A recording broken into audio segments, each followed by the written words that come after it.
1. It was a dark and stormy night in the year 1216. A cold wind howled through the stone corridors of Newark Castle. Inside, a king lay dying, a man once feared by all, now reduced to a trembling figure soaked in his own sickness. His name was John, King of England, the man who would forever be remembered not for his power, but for his explosive death. But to understand the horrific final hours of King John, we must travel back decades before that dreadful night, to the turbulent days when England itself seemed to be tearing apart. John was born on December 24th, 1166, into one of the most powerful dynasties in Europe, the House of Plantagenet. His father, King Henry II, was a towering ruler, intelligent, ruthless, and ambitious. His mother, Eleanor of Aquitaine, was one of the most formidable women of the Middle Ages, a queen, a crusader, and a rebel. But young John was different. He wasn't born to be king. He was the youngest of Henry's sons, nicknamed John Lackland, because unlike his brothers, he had no lands of his own. From the very beginning, destiny seemed to mock him.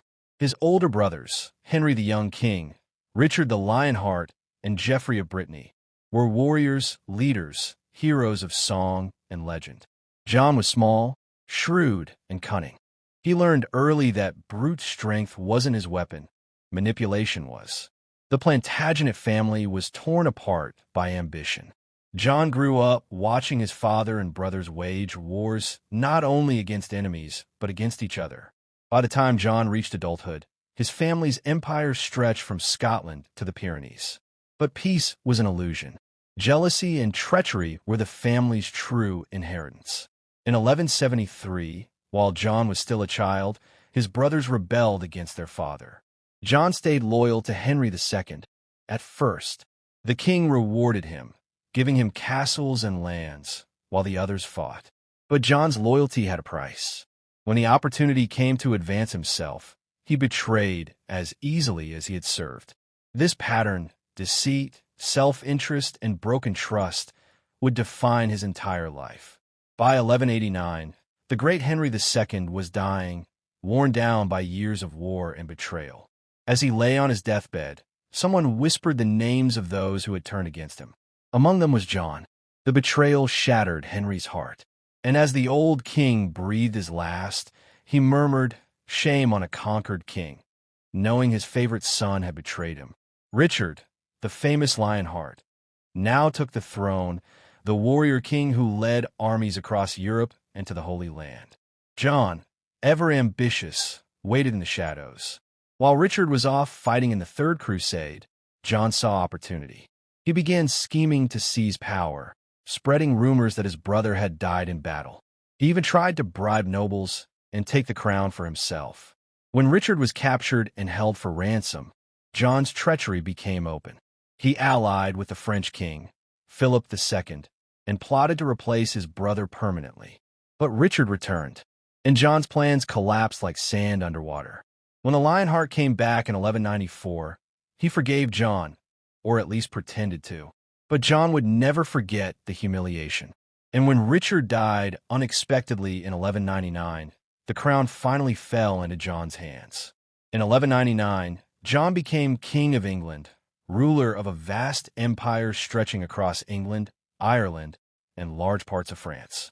But the kingdom he inherited was restless, divided, and full of enemies. At first, he promised peace and justice. But it didn't take long for his true nature to show. John was suspicious, greedy, and cruel. He taxed the nobles heavily, seized their lands, and extorted money from the church. Even his closest allies feared him. Chroniclers would later describe him as a king who trusted no one and was trusted by none. John's first great test came in France. The French king, Philip II, wanted to reclaim lands that the English kings had held for generations. John's incompetence and paranoia played right into Philip's hands.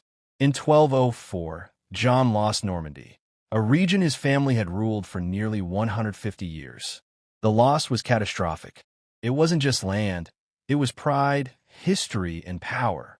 The English barons began to see John as weak, and weakness in a medieval king was a death sentence. As his empire crumbled, John turned vicious.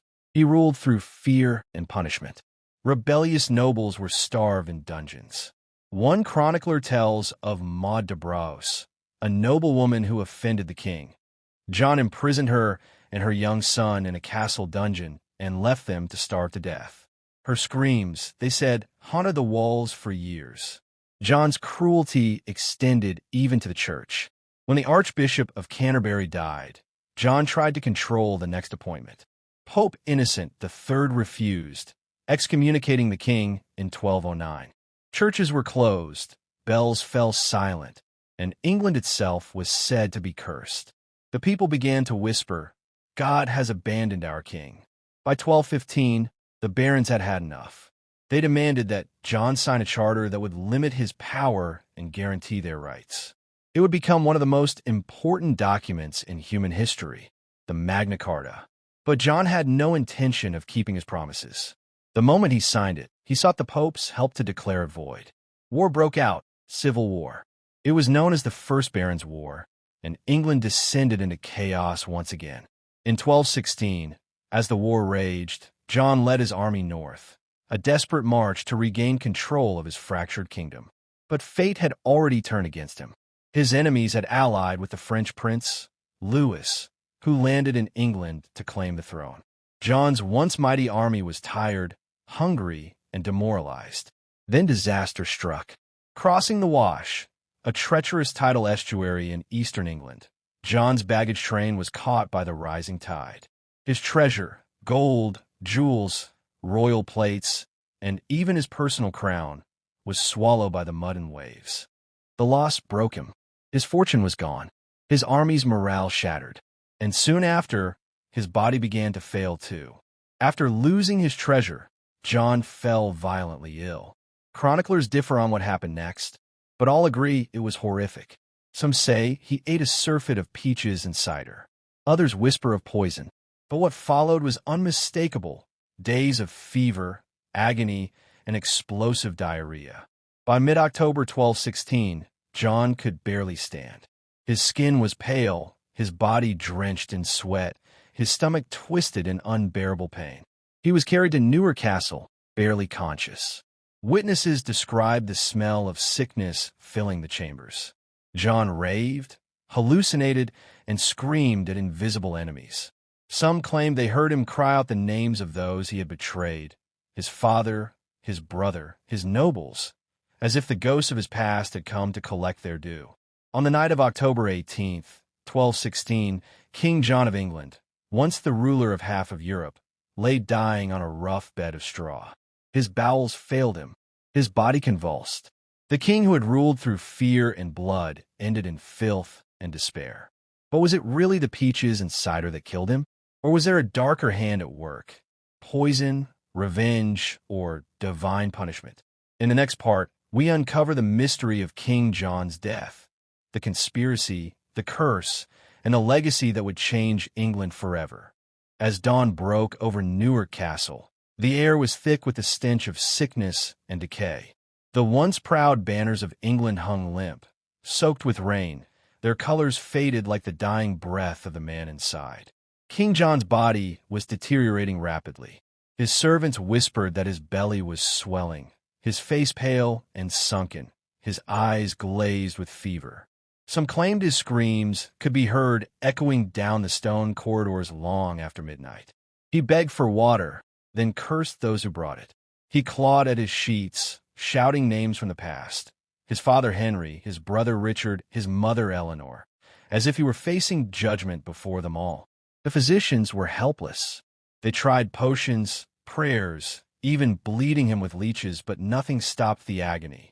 The stench of rot filled the room, mingled with the unmistakable odor of waste and death. For a king who had ruled by terror, this was an end that almost felt like divine retribution. But even as his body failed, his mind burned with one last obsession: the crown, the throne, and the fear that his enemies would dance upon his grave.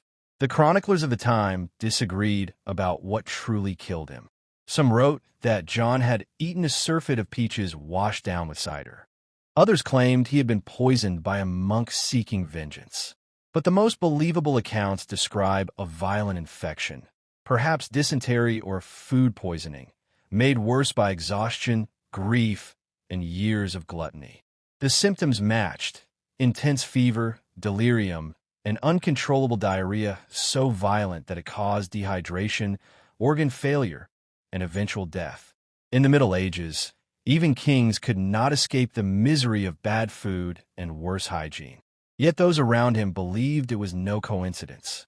John had made too many enemies: nobles he had ruined, churchmen he had defied, soldiers he had betrayed. And some whispered that the hand of God itself had struck him down. As he lay dying, his world was collapsing. The French army had invaded. The barons had turned against him.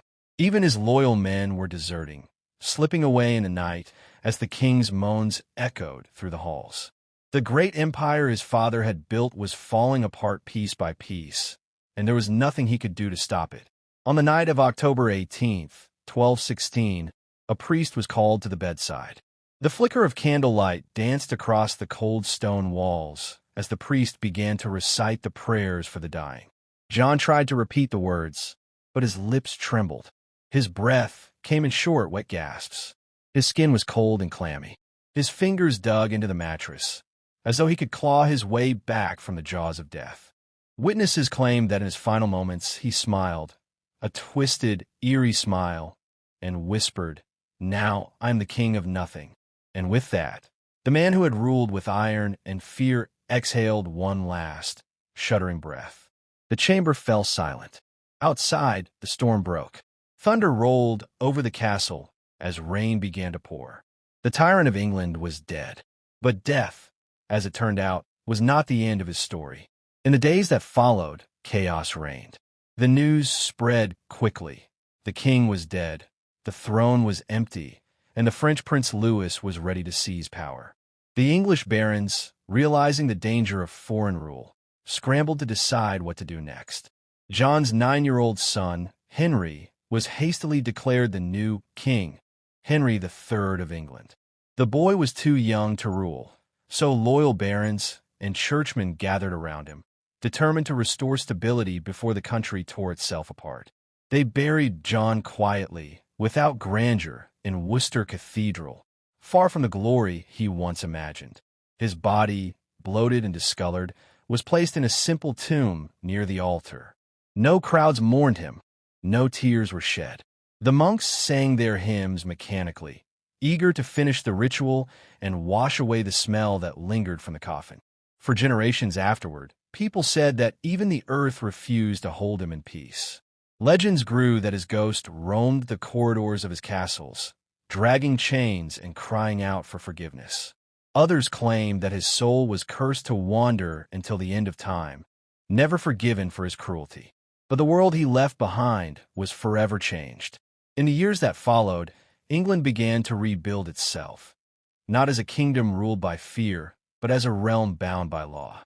The Magna Carta, which John had tried to destroy, was reissued under his son's name. What had begun as a desperate peace treaty became the foundation for something far greater: the idea that even kings were not above the law. And so, from the stinking deathbed of a hated ruler, rose the first breath of constitutional government. Yet historians still argue about what kind of man John truly was. Some see him as a monster, greedy, faithless, and vindictive. Others view him as a tragic figure, trapped by the impossible legacy of his family. He was intelligent, cunning, and often capable of charm, but those gifts were poisoned by paranoia and rage. He ruled through fear, and in the end, it was fear that consumed him. One chronicler wrote, "Hell itself is too good for John." Another, more forgiving, simply said, "He was a man more to be pitied than blamed." Both may be true, for beneath the crown, beneath the cruelty, there was still a human being, a man haunted by his father's disappointment, overshadowed by his brother's greatness, and crushed by the weight of a crown he was never meant to wear. In many ways, his story was not just about a bad king, but about the corruption of power itself. John's downfall came not from one betrayal, but from hundreds of small choices driven by fear and pride. Each lie, each punishment, Each broken oath built the walls of his own downfall until, by the end, even his own body turned against him. The violent sickness that claimed him seemed like a reflection of his rule, something festering within, poisoning everything it touched until it burst forth in ruin. In a strange way, his death mirrored his life. Both were messy, undignified, and unforgettable. Even centuries later, the tale of King John's explosive death continues to fascinate and horrify. Historians pick apart the records, searching for truth among the rumors. Was it dysentery, poison, or perhaps divine justice? The evidence suggests it was most likely dysentery, a common and deadly disease in the medieval world, spread through contaminated food and water. Yet the symbolism was too perfect to ignore. A man who had poisoned his kingdom was himself undone by a poison from within. The chroniclers, eager for drama, embellished the tale. They wrote of his shrieking in pain, of his body writhing as his organs failed, of attendants fleeing the room in disgust. Whether those details were true or not, they painted an image that endured for 800 years. The image of a king dying in filth and despair, his sins literally pouring out of him. Over time, his story became a warning, a tale told to remind rulers that cruelty and arrogance lead only to ruin. But there was also irony in his legacy. Though John himself died reviled, the consequences of his reign helped shape the very foundations of the modern world. Without his tyranny, there might have been no Magna Carta, no spark of liberty that would one day ignite revolutions across centuries. Out of one man's downfall came a vision of justice that kings and nations would one day bow to. And so, perhaps in death, John achieved what he never could in life, a place in history that would never be forgotten. But for all the lessons his story offers, it remains a grim and human tale. In his final moments, stripped of his crown, his armies, and his pride, John was just another man dying in agony, begging for relief, praying to a God he had spent his life defying. No could save him, no title could comfort him, and no wall of stone could keep death from his chamber. The storms that raged outside Newark Castle that night were said to have shaken the land so fiercely that some believed the heavens themselves were cleansing England of his sins.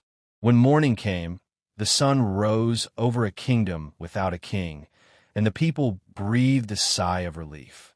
For them, the death of John was not a tragedy, it was deliverance. Yet centuries later, his tomb still lies in Worcester, carved with the figure of a sleeping king clutching a sword across his chest. Tourists pass by, unaware of the horror that once surrounded that cold body. Few stop to imagine the reality: the fevered eyes, the trembling hands, the desperate gasps. Beneath that stone lies not just a king, but a cautionary tale about the darkest corners of human power. In the end, King John's story is not simply about how he died, but about how he lived, a man who tried to control everything and lost everything in return. His rule was marked by fear, his death by filth, and his legacy by irony. He became the villain of English history, the symbol of tyranny undone by its own corruption. And though 800 years have passed, his end still echoes with a grim warning that power without honor, faith, or mercy always destroys itself. The winds that howled over Newark Castle that night have long since faded, but the memory of that king, the one who died from explosive diarrhea, still lingers like the echo of a curse, reminding the world that even the mightiest rulers can fall, and sometimes the greatest empires end not with a sword, but with a sickness,